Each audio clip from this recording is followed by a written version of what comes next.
Chapter 3. While leading the way upstairs, she recommended that I should hide the candle and not make a noise.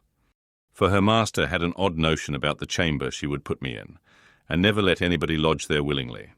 I asked the reason. She did not know, she answered. She had only lived there a year or two, and they had so many queer goings-on. She could not begin to be curious. Too stupefied to be curious myself, I fastened my door and glanced round for the bed. The whole furniture consisted of a chair, a clothes press, and a large oak case with squares cut out near the top resembling coach windows. Having approached this structure, I looked inside, and perceived it to be a singular sort of old-fashioned couch, very conveniently designed to obviate the necessity for every member of the family having a room to himself. In fact, it formed a little closet, and the ledge of a window, which it enclosed, served as a table. I slid back the panelled sides, got in with my light, pulled them together again, and felt secure against the vigilance of Heathcliff and everyone else. The ledge, where I placed my candle, had a few mildewed books piled up in one corner, and it was covered with writing scratched on the paint. This writing, however, was nothing but a name repeated in all kinds of characters, large and small. Catherine Earnshaw, here and there varied to Catherine Heathcliff, and then again to Catherine Linton. In vapid listlessness, I leant my head against the window and continued spelling over Catherine Earnshaw. Heathcliff, Linton, till my eyes closed. But they had not rested 5 minutes when a glare of white letters started from the dark. As vivid as spectres, the air swarmed with Catherines. And rousing myself to dispel the obtrusive name, I discovered my candlewick reclining on one of the antique volumes and perfuming the place with an odour of roasted calf skin. I snuffed it off and, very ill at ease under the influence of cold and lingering nausea, sat up and spread open the injured tome on my knee. It was a testament in lean type, and smelling dreadfully musty. A fly-leaf bore the inscription, Catherine Earnshaw, her book, and a date some quarter of a century back. I shut it, and took up another and another, till I had examined all.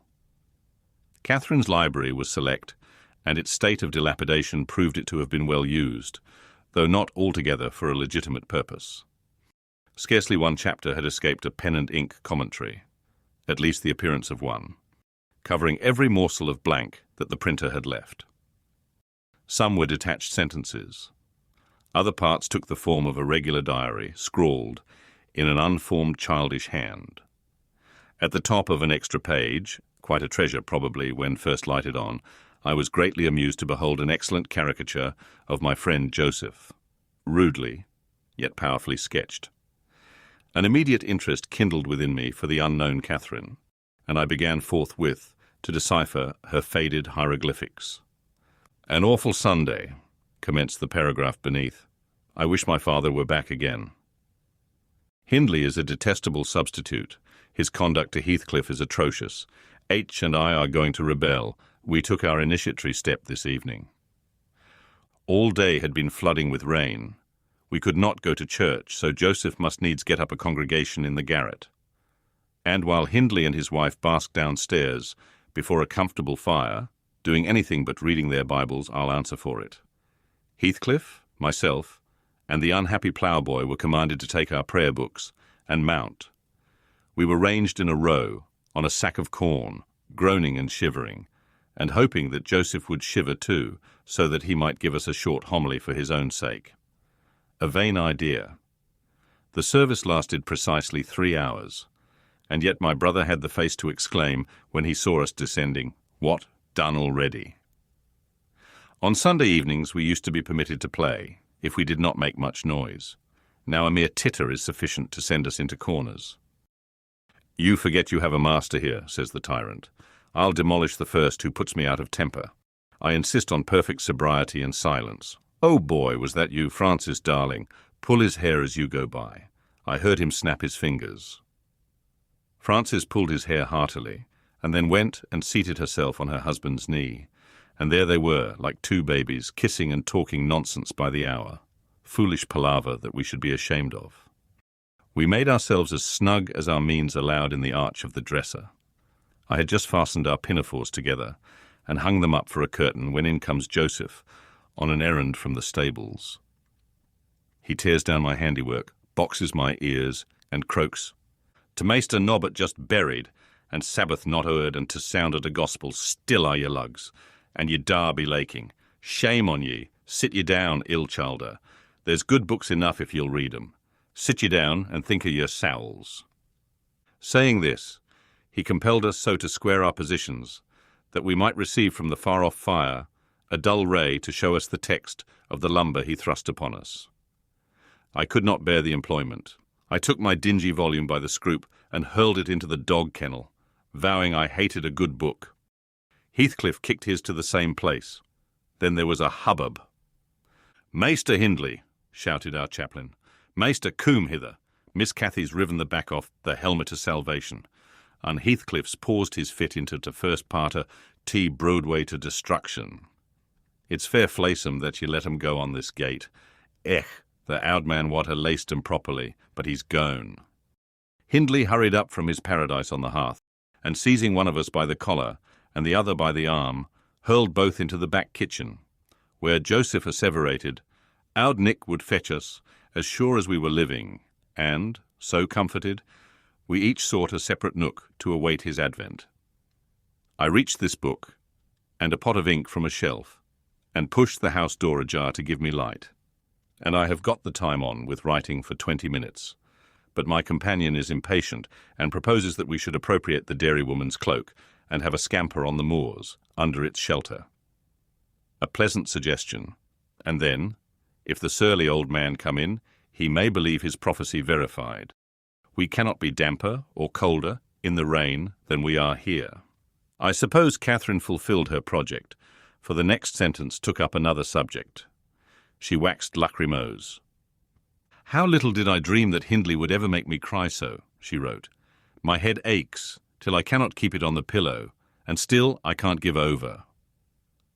Poor Heathcliff. Hindley calls him a vagabond and won't let him sit with us, nor eat with us any more, and he says he and I must not play together, and threatens to turn him out of the house if we break his orders. He has been blaming our father, how dared he, for treating H too liberally, and swears he will reduce him to his right place." I began to nod drowsily over the dim page. My eye wandered from manuscript to print.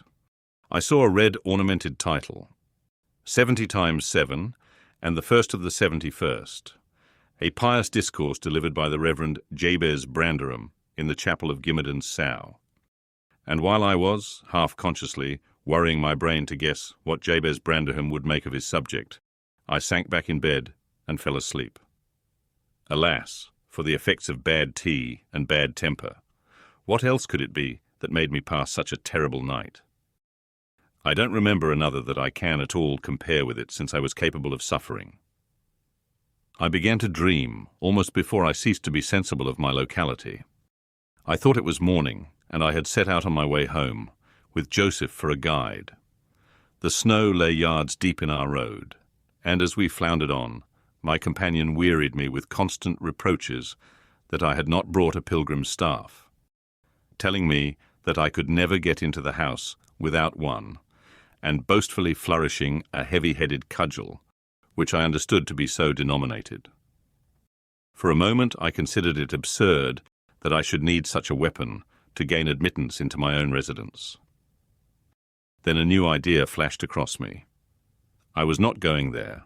We were journeying to hear the famous Jabez Branderham preach from the text, 70 times 7, and either Joseph, the preacher, or I had committed the first of the 71st, and were to be publicly exposed and excommunicated. We came to the chapel. I have passed it really in my walks, twice or thrice. It lies in a hollow between two hills, an elevated hollow near a swamp, whose peaty moisture is said to answer all the purposes of embalming on the few corpses deposited there.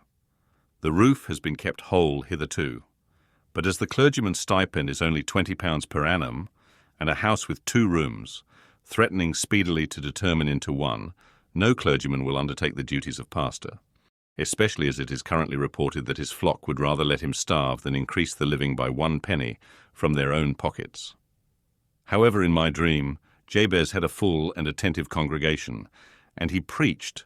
Good God! What a sermon, divided into 490 parts, each fully equal to an ordinary address from the pulpit, and each discussing a separate sin.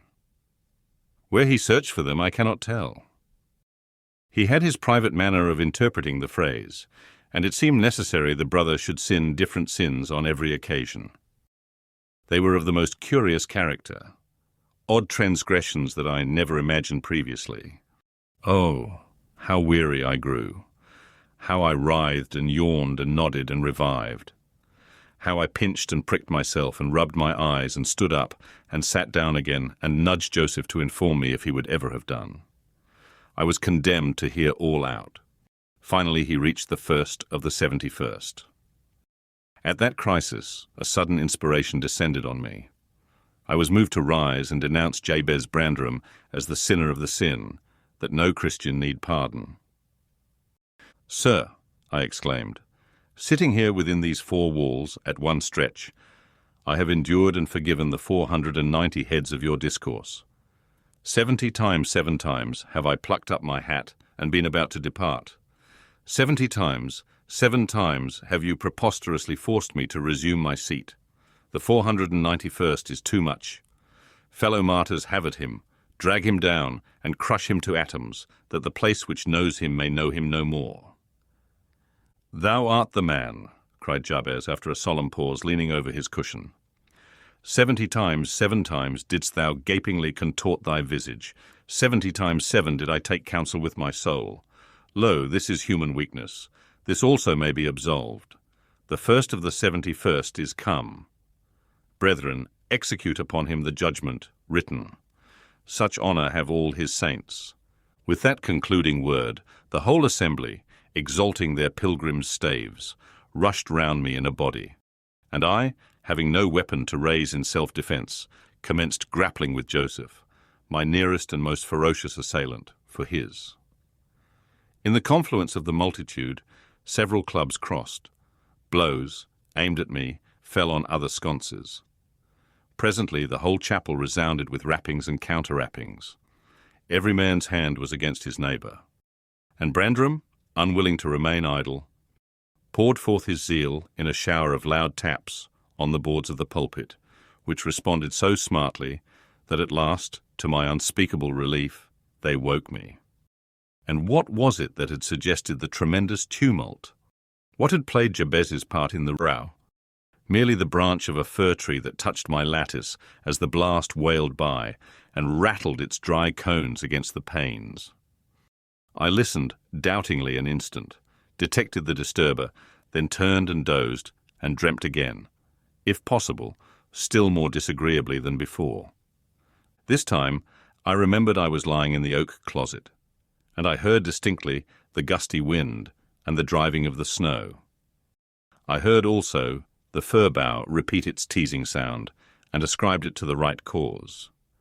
But it annoyed me so much that I resolved to silence it, if possible, and I thought I rose and endeavoured to unhasp the casement. The hook was soldered into the staple, a circumstance observed by me when awake, but forgotten. "I must stop it nevertheless," I muttered, knocking my knuckles through the glass, and stretching an arm out to seize the importunate branch, instead of which my fingers closed on the fingers of a little ice-cold hand. The intense horror of nightmare came over me. I tried to draw back my arm, but the hand clung to it, and a most melancholy voice sobbed, "Let me in! Let me in!" "Who are you?" I asked, struggling meanwhile to disengage myself. "Catherine Linton," it replied, shiveringly. Why did I think of Linton? I had read Earnshaw 20 times for Linton. I'm come home. I'd lost my way on the moor.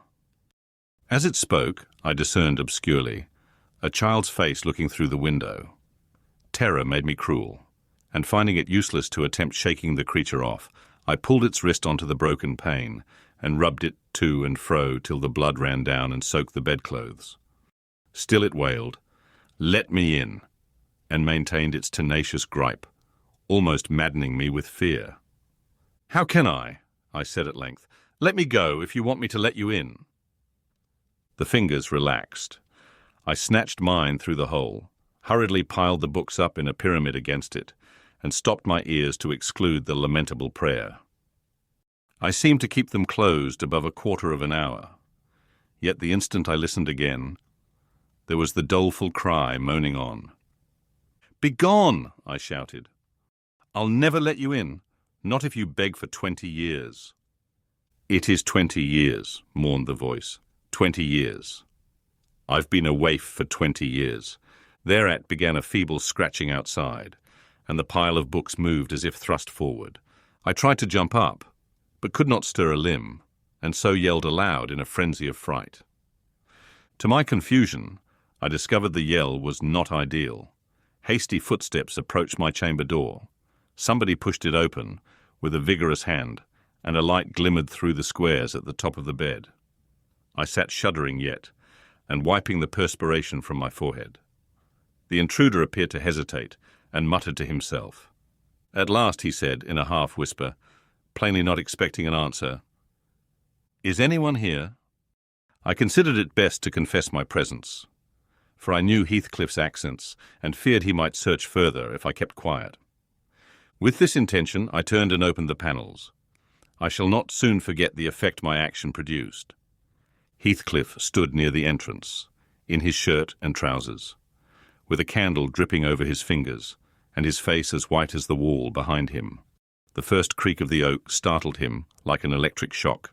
The light leapt from his hold to a distance of some feet, and his agitation was so extreme that he could hardly pick it up. "It is only your guest, sir," I called out, desirous to spare him the humiliation of exposing his cowardice further. I had the misfortune to scream in my sleep, owing to a frightful nightmare. "I'm sorry I disturbed you." "Oh, God confound you, Mr. Lockwood."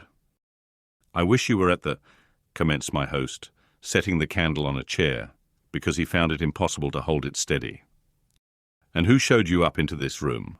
he continued, crushing his nails into his palms and grinding his teeth to subdue the maxillary convulsions. "Who was it?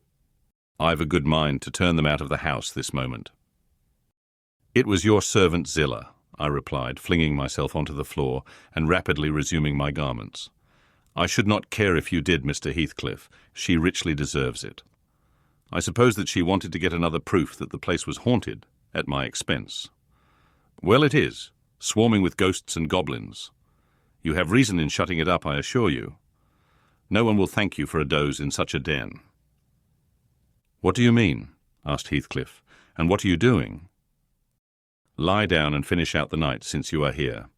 But for heaven's sake, don't repeat that horrid noise. Nothing could excuse it, unless you were having your throat cut." "If the little fiend had got in at the window, she probably would have strangled me," I returned. "I'm not going to endure the persecutions of your hospitable ancestors again. Was not the Reverend Jabez Branderham akin to you on the mother's side? And that minx, Catherine Linton or Earnshaw, or however she was called, she must have been a changeling, wicked little soul. She told me she had been walking the earth these 20 years. A just punishment for her mortal transgressions, I've no doubt."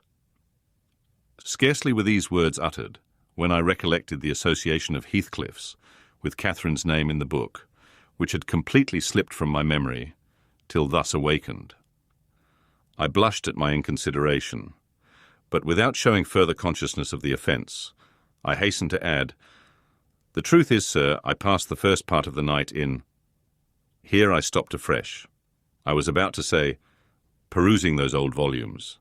Then it would have revealed my knowledge of their written, as well as their printed contents.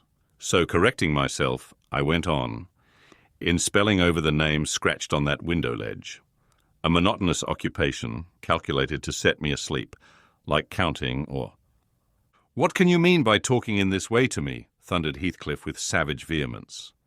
How dare you under my roof? God, he's mad to speak so." And he struck his forehead with rage. I did not know whether to resent this language or pursue my explanation, but he seemed so powerfully affected that I took pity and proceeded with my dreams, affirming I had never heard the appellation of Catherine Linton before, but reading it often over produced an impression which personified itself when I had no longer my imagination under control. Heathcliff gradually fell back into the shelter of the bed as I spoke, finally sitting down almost concealed behind it. I guessed, however, by his irregular and intercepted breathing, that he struggled to vanquish an excess of violent emotion. Not liking to show him that I had heard the conflict, I continued my toilette rather noisily, looked at my watch, and soliloquized on the length of the night. Not 3 o'clock yet.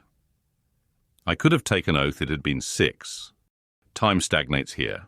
We must surely have retired to rest at 8. Always at 9 in winter, and rise at 4, said my host, suppressing a groan, and as I fancied, by the motion of his arm's shadow, dashing a tear from his eyes. Mr. Lockwood, he added, you may go into my room. You'll only be in the way coming downstairs so early, and your childish outcry has sent sleep to the devil for me. And for me, too, I replied.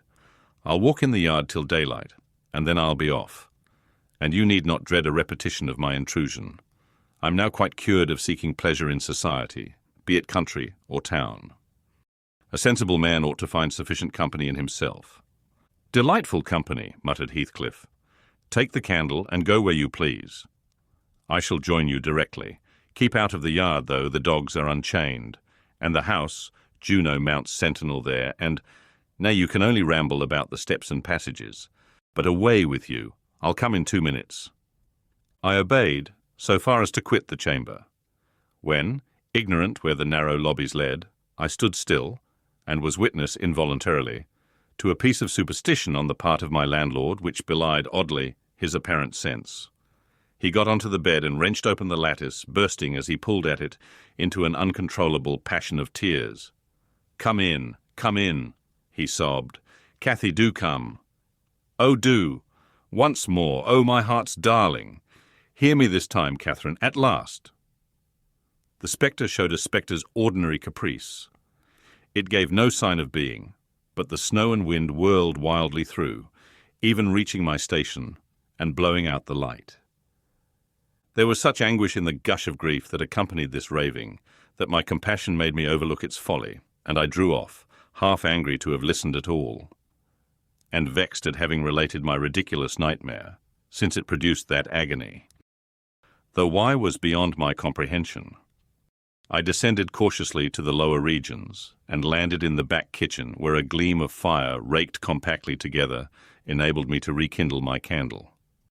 Nothing was stirring except a brindled grey cat which crept from the ashes and saluted me with a querulous mew. 2 benches, shaped in sections of a circle, nearly enclosed the hearth. On one of these I stretched myself, and Grimalkin mounted the other. We were both of us nodding ere anyone invaded our retreat, and then it was Joseph shuffling down a wooden ladder that vanished in the roof, through a trap. The ascent to his garret, I suppose. He cast a sinister look at the little flame which I had enticed to play between the ribs, swept the cat from its elevation, and bestowing himself in the vacancy, commenced the operation of stuffing a 3-inch pipe with tobacco. My presence in his sanctum was evidently esteemed a piece of impudence too shameful for remark. He silently applied the tube to his lips, folded his arms, and puffed away. I let him enjoy the luxury unannoyed, and after sucking out his last wreath and heaving a profound sigh, he got up and departed as solemnly as he came. A more elastic footstep entered next, and now I opened my mouth for a good morning, but closed it again, the salutation unachieved. For Catherine Earnshaw was performing his orison sotto voce, in a series of curses directed against every object he touched, while he rummaged a corner for a spade or shovel to dig through the drifts. He glanced over the back of the bench, dilating his nostrils, and thought as little of exchanging civilities with me as with my companion the cat. I guessed by his preparations that egress was allowed, and leaving my hard couch, made a movement to follow him. He noticed this, and thrust at an inner door with the end of his spade, intimating by an inarticulate sound that there was the place where I must go, if I changed my locality. It opened into the house, where the females were already astir, Zillah urging flakes of flame up the chimney with a colossal bellows, and Mrs. Heathcliff, kneeling on the hearth, reading a book by the aid of the blaze. She held her hand interposed between the furnace heat and her eyes, and seemed absorbed in her occupation. Desisting from it only to chide the servant for covering her with sparks, or to push away a dog now and then, that snoozled its nose over-forwardly into her face. I was surprised to see Heathcliff there also. He stood by the fire, his back towards me, just finishing a stormy scene with poor Zillah, who ever and anon interrupted her labour to pluck up the corner of her apron, and heave an indignant groan. "And you worthless!" he broke out as I entered, turning to his daughter-in-law, and employing an epithet as harmless as duck or sheep, but generally represented by a dash. "There you are, at your idle tricks again. The rest of them do earn their bread. You live on my charity. Put your trash away and find something to do. You shall pay me for the plague of having you eternally in my sight. Do you hear, damnable jade?" "I'll put my trash away, because you can make me if I refuse," answered the young lady, closing her book and throwing it on a chair. "But I'll not do anything, though you should swear your tongue out, except what I please." Heathcliff lifted his hand, and the speaker sprang to a safer distance, obviously acquainted with its weight. Having no desire to be entertained by a cat-and-dog combat, I stepped forward briskly, as if eager to partake the warmth of the hearth, and innocent of any knowledge of the interrupted dispute. Each had enough decorum to suspend further hostilities. Heathcliff placed his fists, out of temptation, in his pockets. Mrs. Heathcliff curled her lip and walked to a seat far off, where she kept her word by playing the part of a statue during the remainder of my stay. That was not long. I declined joining their breakfast, and at the first gleam of dawn took an opportunity of escaping into the free air, now clear and still, and cold as impalpable ice. My landlord hallooed for me to stop ere I reached the bottom of the garden, and offered to accompany me across the moor. It was well he did, for the whole hillback was one billowy white ocean, the swells and falls not indicating corresponding rises and depressions in the ground. Many pits, at least, were filled to a level, and entire ranges of mounds, the refuse of the quarries, blotted from the chart which my yesterday's walk left pictured in my mind.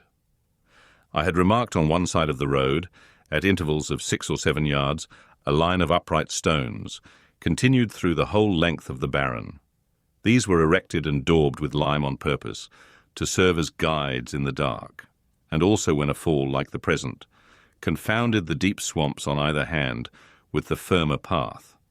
But excepting a dirty dot pointing up here and there, all traces of their existence had vanished, and my companion found it necessary to warn me frequently to steer to the right or left, when I imagined I was following, correctly, the windings of the road. We exchanged little conversation, and he halted at the entrance of Thrushcross Park, saying, I could make no error there. Our adieus were limited to a hasty bow, and then I pushed forward, trusting to my own resources, for the porter's lodge is untenanted as yet. The distance from the gate to the Grange is 2 miles. I believe I managed to make it 4, what with losing myself among the trees and sinking up to the neck in snow, a predicament which only those who have experienced it can appreciate. At any rate, whatever were my wanderings, the clock chimed 12 as I entered the house, and that gave exactly an hour for every mile of the usual way from Wuthering Heights. My human fixture and her satellites rushed to welcome me, exclaiming tumultuously they had completely given me up. Everybody conjectured that I perished last night, and they were wondering how they must set about the search for my remains. I bid them be quiet now that they saw me returned, and benumbed to my very heart, I dragged upstairs, whence after putting on dry clothes and pacing to and fro 30 or 40 minutes to restore the animal heat, I adjourned to my study, feeble as a kitten, almost too much, so to enjoy the cheerful fire and smoking coffee which the servant had prepared for my refreshment.